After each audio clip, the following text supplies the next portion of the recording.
हाँ जी, नमस्कार, good morning all of you. जय श्री कृष्णा, राधे राधे और स्वागत है आपका एक बार फिर से डिजिटल प्लेटफॉर्म पर। मैं रमन दा भाई। हम बात कर रहे थे महिला एवं बाल अपराध के संदर्भ में। तो देखिए, महिला एवं बाल अपराध की इससे पहले सेशनों में महिला और बाल अपराध, मैं आपको इतना कह सकता हूँ कि ये 5 क्वेश्चन में से 4 प्रश्न आपको मेरे पढ़ाए हुए में से मिल जाएंगे। वो बात अलग है कि भाषा शैली चेंज हो जाए, आपको याद नहीं रहे, समझ में नहीं आए। दूसरी बात, कुछ लोगों के दिमाग में एक बात जा रही होगी, सर धाराएं कैसे याद करें। टेंशन मत लो, जिस दिन लास्ट क्लास होगी उस दिन इनका भी तोड़ में लेके आऊँगा, पूरा एक चार्ट बना के आपको बता दूंगा। ठीक है, तो देखिए महिला बाल अपराध में हमने क्या क्या पढ़ लिया। एक तो आईपीसी के बारे में आपको याद रखना है, एक याद रखना है एनसीआरबी हमने पढ़ ही लिया, नेशनल क्राइम रिकॉर्ड ब्यूरो। एक याद रखना है अपने कार्यस्थल पर महिला उत्पीड़न, कार्यस्थल पर महिला उत्पीड़न से संरक्षण अधिनियम 2013, ये पढ़ लिया। दूसरा पॉइंट पढ़ा था हमने दहेज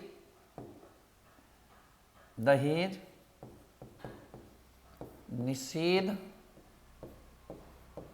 अधिनियम 1961, ये पॉइंट हम पढ़ चुके हैं। और अभी हमें बहुत सारी आईपीसी की धाराएं, बलात्संग के बारे में जानना है, आईपीसी की धाराएं एसिड एक्ट से संबंधित जानना है, गर्भपात से संबंधित हम जानेंगे, बाल विवाह जानेंगे, बाल विवाह निषेध अधिनियम, बाल श्रम। तो अभी क्या बहुत कुछ इस टॉपिक में बचा हुआ है। तो दोस्तों आप पढ़ते रहिएगा पॉइंट टू पॉइंट। ऐसा नहीं है कि 10 प्रश्न तो निश्चित किए हैं राजस्थान पुलिस में इस टॉपिक से, लेकिन जब ये टॉपिक नहीं था तब नहीं आते थे क्या? दहेज निषेध अधिनियम कब लागू हुआ? नहीं आते थे क्या? आते थे प्रश्न, ध्यान रखना। बाल श्रम से आते थे, महिला घरेलू हिंसा अधिनियम पूछ लेता था।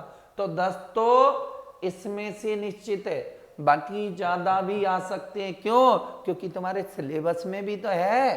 क्लियर?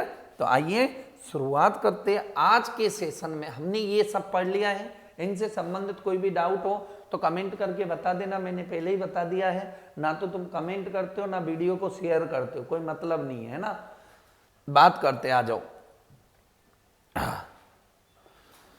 नहीं समझ में आ रहा हो तो भी कमेंट कर देना, जिससे मुझे तो पता चले कि समझ में नहीं आ रहा छोरों को। जी, आज का जो मेन टॉपिक रहेगा हमारा बलात्संग।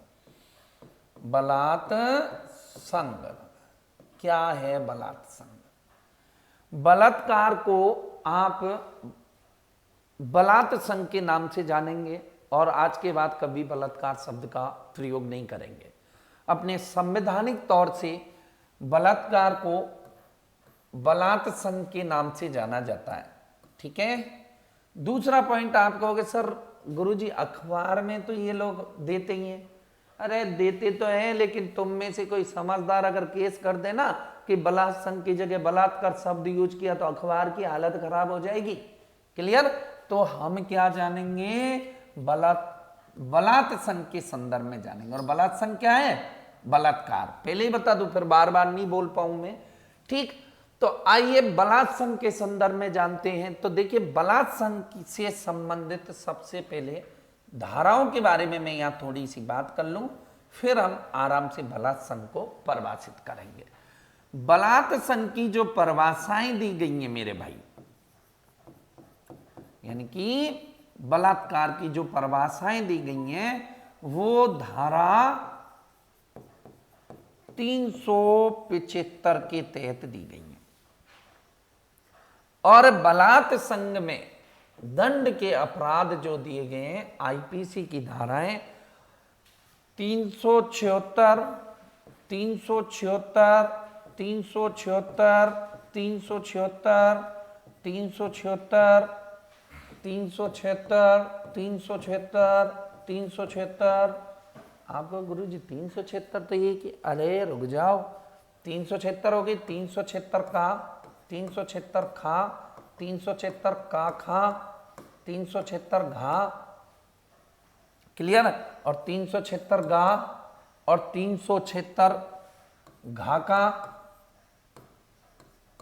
और 376 घा खा, खा तो यही है, और 376 अणा, 376 डाडलिया दा, ये धाराएं हैं। एक और है 377, ये धाराएं किससे संबंधित हैं दोस्तों? तो ये बलात् संघ से संबंधित है। आइए तो जानते हैं बलात् संघ है क्या। अरे कम से कम ये पूछ ले कौन सी धाराएं किससे संबंध, ध्यान तो रहेगा। 375 76 बलात् संघ या बलात्कार से संबंधित है। तो पॉइंट है अपना, बलात् संघ की धाराएं मैंने बता दी आपको। बलात् संघ की कौन कौन सी धाराएं हैं? 375 में परिभाषाएं दी गई हैं बलात् संघ की। क्या दी गई हैं? परिभाषाएं। अब कुछ लोगों को तो परिभाषाएं क्या अभद्र रूप से यूज करते हैं।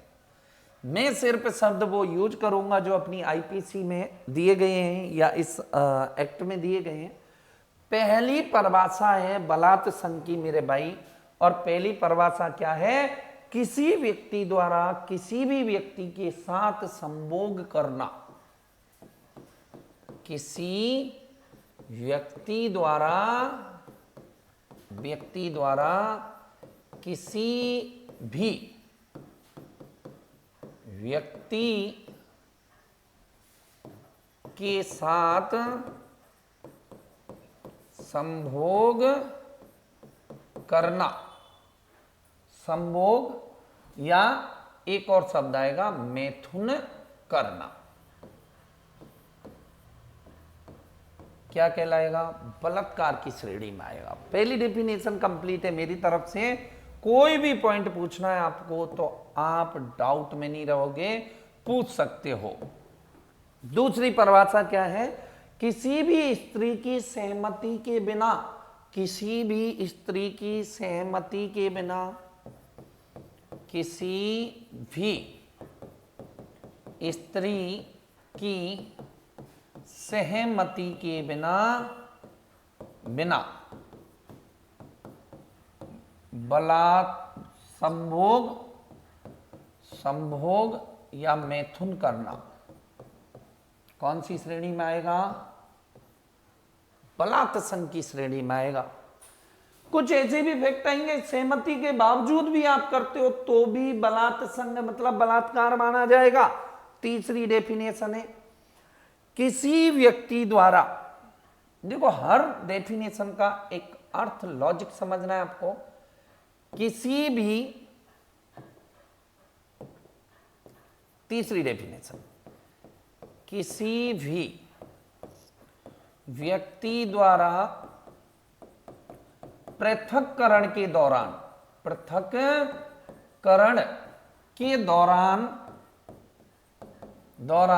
संभोग या मैथुन करना। कुछ लोगों के दिमाग में आ रहा होगा सर लाइव क्लास होती तो पूछ लेते संभोग क्या है, जाने सबको, चले पूछते जरूर। और मैथुन क्या है? तो मैथुन है स्वयं के अंगों के साथ ही क्रिया करना, मैथुन कहलाता है। और तीसरी डेफिनेशन है पृथक्करण के दौरान, अगर तलाक हो चुका है और तलाक की कार्रवाई चल रही है, दोनों अलग रहते हैं पति पत्नी, लेकिन तब भी सहमति है, कोई प्रॉब्लम नहीं, लेकिन पत्नी ने केस कर दिया, आपने संभोग किया तो आपको सजा का प्रावधान है। क्लियर? नेक्स्ट चौथे नंबर की डेफिनेशन के संदर्भ में जानते हैं। अब चौथे नंबर की डेफिनेशन क्या है मेरे भाई? चौथे नंबर की अपनी जो डेफिनेशन है वो है कि किसी भी स्त्री को, किसी भी स्त्री को रासायनिक, ठीक है, उत्तेजक रासायनिक उत्तेजक या नशीले पदार्थ अगर आप देखते हो और उसको नशा करवा दिया, वो स्त्री सहमत है आपके साथ संभोग करने के लिए, तब भी वो क्या माना जाएगा? बलात् संग माना जाएगा। रासायनिक उत्तेजक टेबलेट्स आती हैं, वो दे देते हो आप तो, और संभोग करते हो या यौन मैथुन करते हो, यौन क्रियाएं करते हो, तो क्या माना जाएगा? बलात् संग माना जाएगा। उत्तेजक नशीले पदार्थ देकर संभोग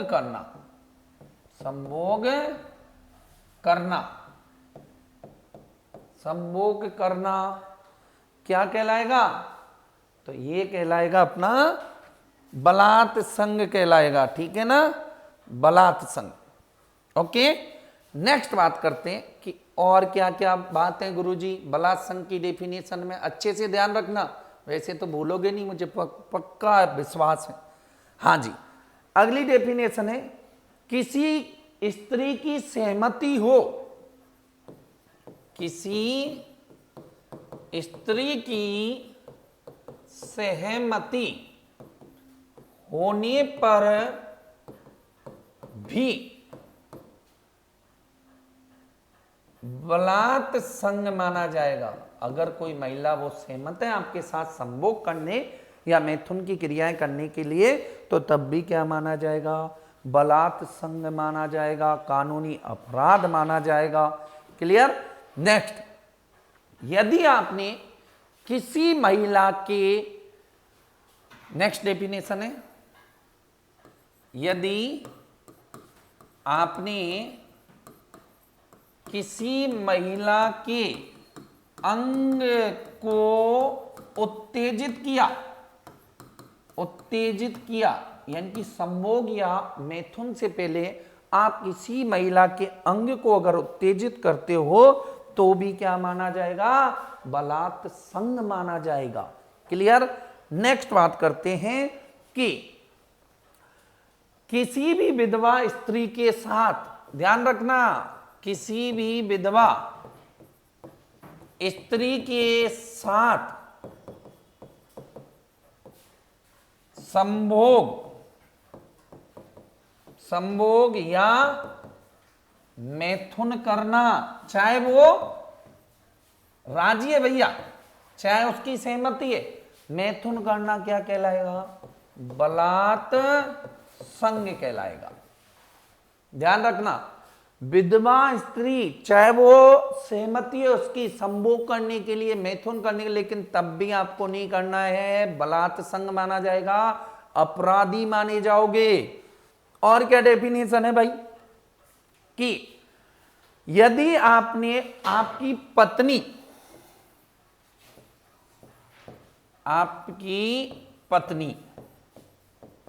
के साथ भी रूल्स बना दिए, अगर आपकी पत्नी की उम्र 18 से कम है तो आप संभोग नहीं कर सकते, केस हो जाएगा।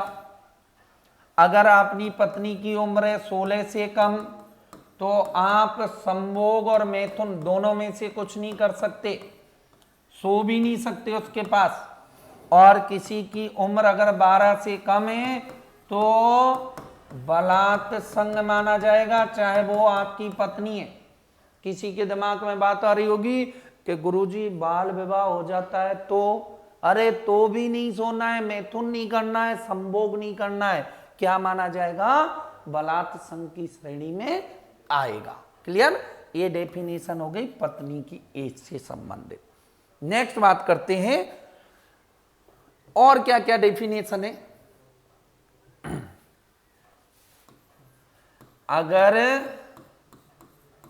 किसी भी महिला के साथ, महिला या स्त्री के साथ, महिला के साथ अचेतन अवस्था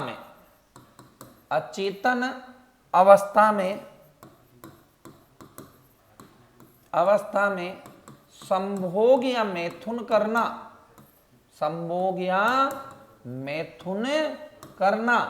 अगर आप ऐसा करते हो तो भी क्या माना जाएगा? बलात् संग माना जाएगा, बलात्कार की श्रेणी में आएगा। क्लियर। नेक्स्ट बात करते हैं मेरे भाई कि और क्या डेफिनेशन है।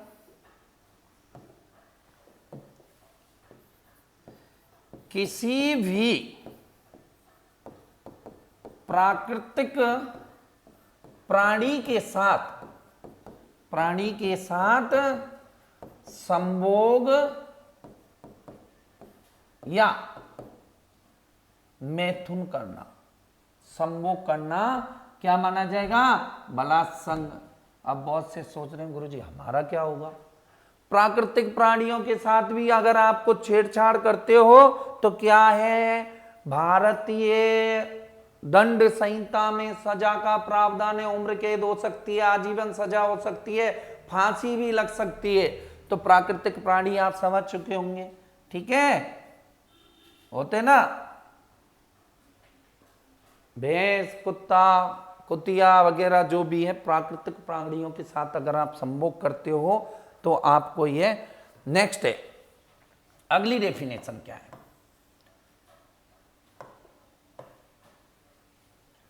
अगली डेफिनेशन है मेरे भाई, यदि आपको पता है कि महिला का पति जिंदा है और आप पति की उसकी सहमति के बिना संभोग करते हो तो भी क्या माना जाएगा? बलात्संग। बहुत से कर लेते हैं, है ना। तो ध्यान रखना, शादीशुदा महिला के साथ अगर आप ऐसी क्रियाएं करते हो तो क्या माना जाएगा? बलात्संग माना जाएगा, चाहे केस उसका पति करे। नेक्स्ट फैक्ट, और क्या डेफिनेशन है गुरुजी? यदि पत्नी की सहमति हो भली और पत्नी ने अगर आप पर केस लगा दिया उम्र कम है या पृथककरण के दौरान, तो आप ही दोषी पाए जाओगे। नेक्स्ट बात है कि लास्ट डेफिनेशन है अपनी, किसी व्यक्ति के निजी अंग में आएंगे अपने मुख, गुहा, द्वार, योनि, मुख, गुहा, द्वार, योनि में किसी बाहरी अंग का प्रवेशन, किसी बाहरी अंग या वस्तु का प्रवेशन करना भी क्या माना जाएगा? बलात्संग माना जाएगा। चाहे वो सहमति हो या ना हो, अगर केस लगता है तो क्या माना जाएगा? कानूनी अपराध माना जाएगा। तो देख लीजिए, बलात्संग की डेफिनेशन मैंने एक रूप में बलात्संग को यहां डेफिनेशन से संबंधित फैक्टों में लाके रख दिया है, ठीक है। तो बलात्संग की सबसे पहले फैक्टों में हम बात करें तो बलात्संग से संबंधित क्या है? धाराएं। परिभाषा 375 में दी गई है। दंड एरे, बलात्संग समझ में आ गया, परिभाषाएं याद रखनी है क्योंकि पूछ सकता है, ठीक भाई। अब हम बात करते हैं क्या, नेक्स्ट पॉइंट की तरफ चलते हैं। अगला है, अगर बलात्संग होता है किसी के साथ तो आईपीसी की धाराएं जो याद रखनी है। अब दंड के प्रावधानों के बारे में बात कर लेते हैं, क्या क्या दंड आपको मिलेंगे, वो तो डेफिनेशन है थी। पहली धारा है 376। धारा 376 क्या कहती है? धारा 376 कहती है मेरे भाई कि अगर किसी व्यक्ति द्वारा ठीक भाई, किसी के साथ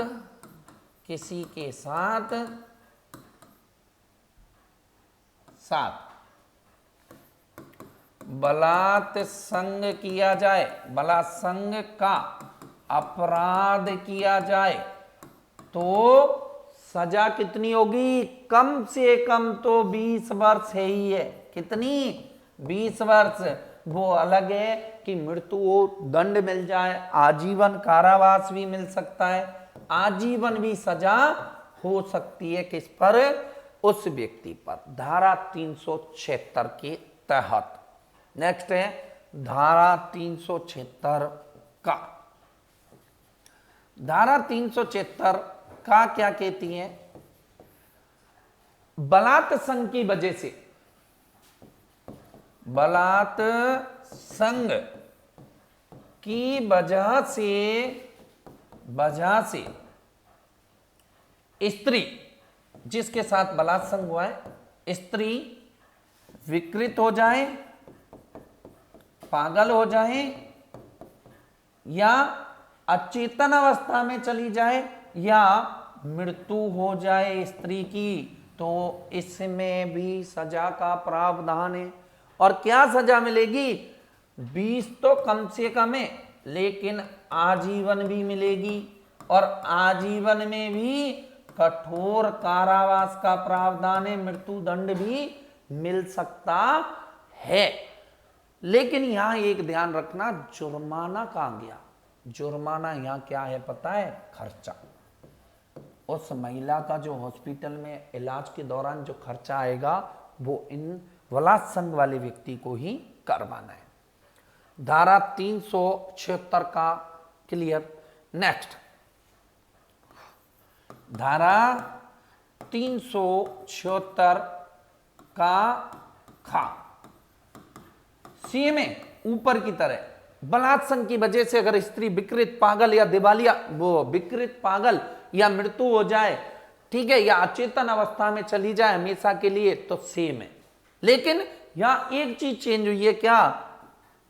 12 वर्ष से कम आयु की महिला के साथ बलात्संग की वजह से वह विकृत, पागल या अचेतन अवस्था में चली जाए या मृत्यु हो जाए, तो यहां पर भी सजा का प्रावधान है। नॉर्मल सी सजा तो होगी कितनी? 20 प्लस कठोर कारावास, आजीवन, मृत्यु दंड भी मिल सकता है। 376 का खा। क्लियर भाई? नेक्स्ट बात करते हैं 376 गा के खा के संदर्भ में। 376 खा के संदर्भ में अलगाववाद की स्थिति में, अलगाववाद की स्थिति में या अलगाववाद की स्थिति में, है ना,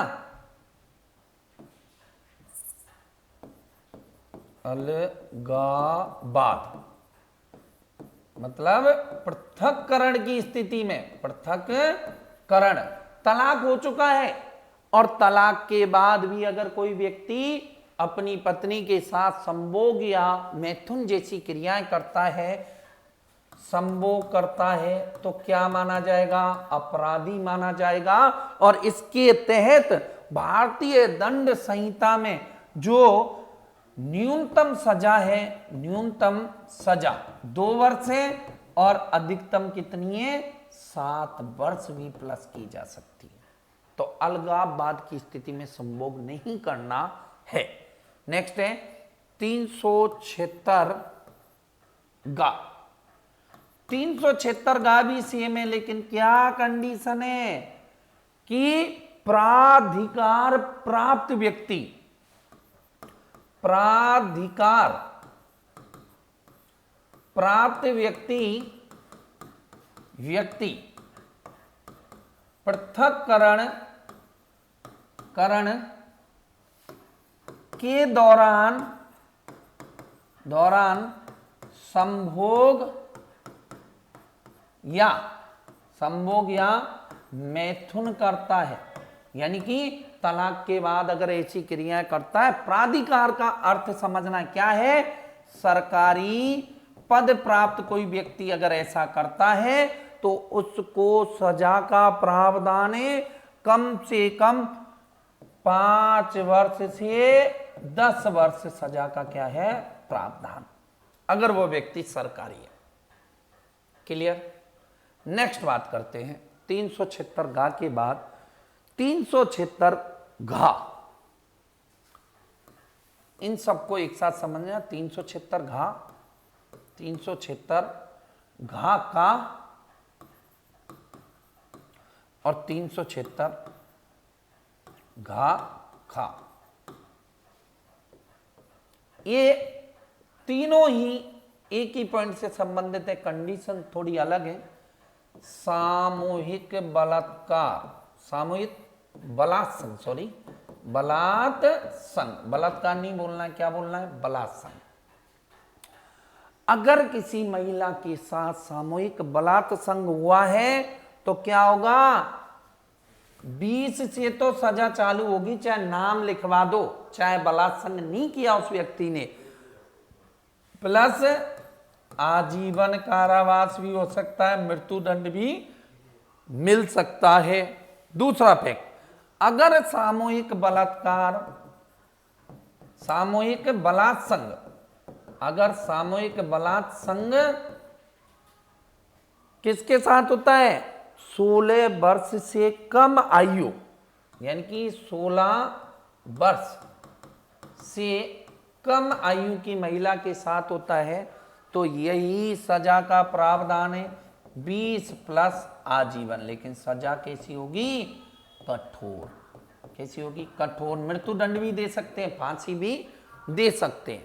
फिर है सामूहिक बलात्कार, इसी से संबंधित है ये भी धारा, लेकिन उम्र क्या होगी, 12 से कम, और होगी जब क्या देंगे, सीधा मृत्यु दंड देंगे। वो बात अलग है कि मृत्यु दंड को संज्ञान में लेकर आजीवन कारावास में बदल दें, मृत्यु दंड को उम्र कैद में बदल दें। तो दोस्तों ये थी 3 धाराएं सामूहिक बलात्संग से संबंधित, 376 घा, 376 घा का, 376 घा खा। क्लियर। इसके बाद बात करते हैं कि और कौन कौन सी धाराएं बलात्संग से संबंधित हैं। तो देखिए धाराएं और बलात्संग से संबंधित अपनी जो बच रही हैं, जैसे कि बात करें अगली धाराओं के संदर्भ में,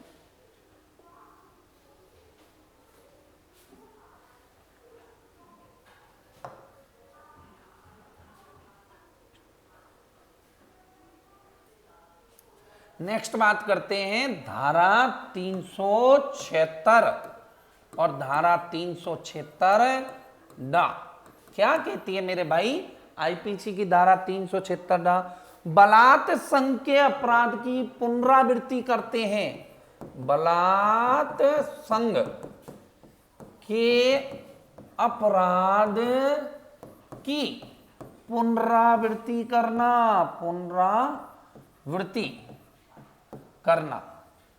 और कोई व्यक्ति है बलात्संग के अपराध की पुनरावृत्ति करता है तो उसको सीधा जो प्रावधान है वो कौन सा मिलेगा, मृत्यु दंड का।